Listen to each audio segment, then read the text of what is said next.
Jogger est brillant par sa simplicité et, comme aucune autre nouvelle voiture à cette place n'offre un tel rapport qualité-prix, il devrait attirer l'attention des acheteurs familiaux.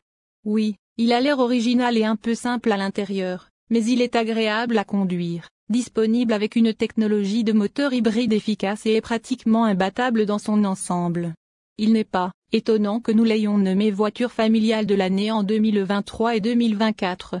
À l'heure où le coût de la vie s'envole et où de nombreuses familles doivent reconsidérer leurs priorités financières, il est rafraîchissant de voir des entreprises comme Dacia maintenir une attitude inébranlable.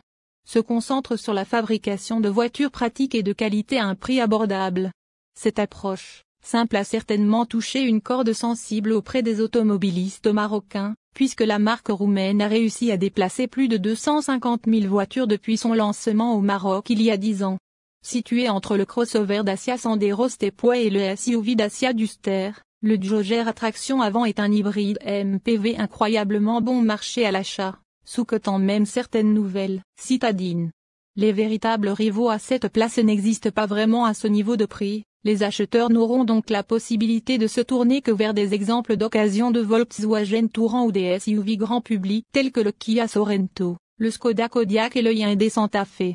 Bien sûr, l'éléphant dans la pièce est la note de sécurité Euro 4 d'une étoile du Jogger, car il n'a pas équipé tous les équipements de sécurité requis par l'organisation de sécurité afin d'obtenir une note de 5 étoiles. La société a déclaré que le Jogger est plus sûr que le modèle qui l'a remplacé, mais a déclaré franchement que l'omission de certaines fonctionnalités était le résultat direct de décisions conscientes prises par la société, car elle estime que les clients de Dacia ne sont pas prêts à payer pour des aides électroniques qui amélioreraient la cote de la voiture. L'entreprise est restée fidèle à cette conviction même si elle a dû ajouter diverses fonctionnalités de sécurité supplémentaires pour se conformer à la législation européenne.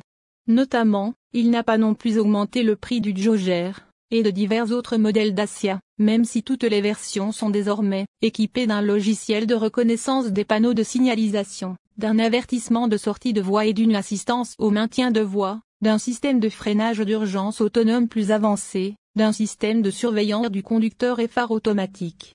Initialement, Dacia proposait une seule option de moteur pour son modèle à cette place, un 3 cylindres essence de 1,0 litre de 108 chevaux couplé à une transmission manuelle à 6 vitesses, mais a depuis ajouté une version entièrement hybride de 138 chevaux à la gamme.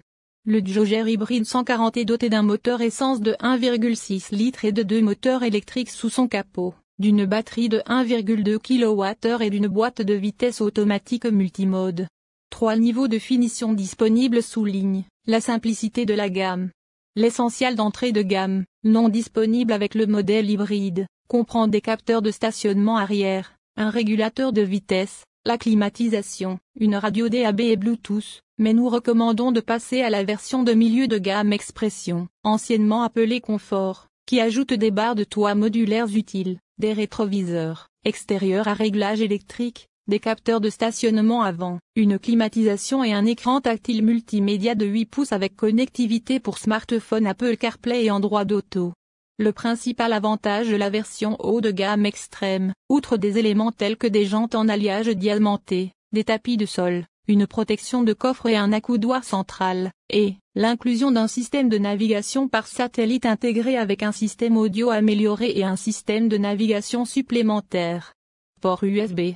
Le Jogger est beaucoup plus léger qu'un gros SUV à cette place, il se sent donc bien adapté aux déplacements urbains pour une voiture de sa capacité de transport.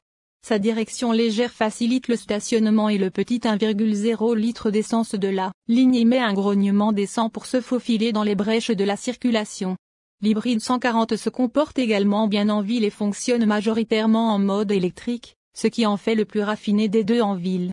Il faudra travailler plus fort avec le 1,0 litre sur autoroute, et il y a un peu de bruit de vent à gérer à grande vitesse. La version 1,0 litre est raisonnablement efficace. Nous avons atteint 80 km pour gallon dans le cadre de nos tests réels, ce qui n'est pas loin du chiffre officiel d'économie W et LTP combiné de 85 km pour gallon. L'hybride 140 fait encore mieux, obtenant un chiffre de 90 km pour gallon, et nous avons vu environ 84 km pour gallon de cette version lors de notre test sans trop d'efforts.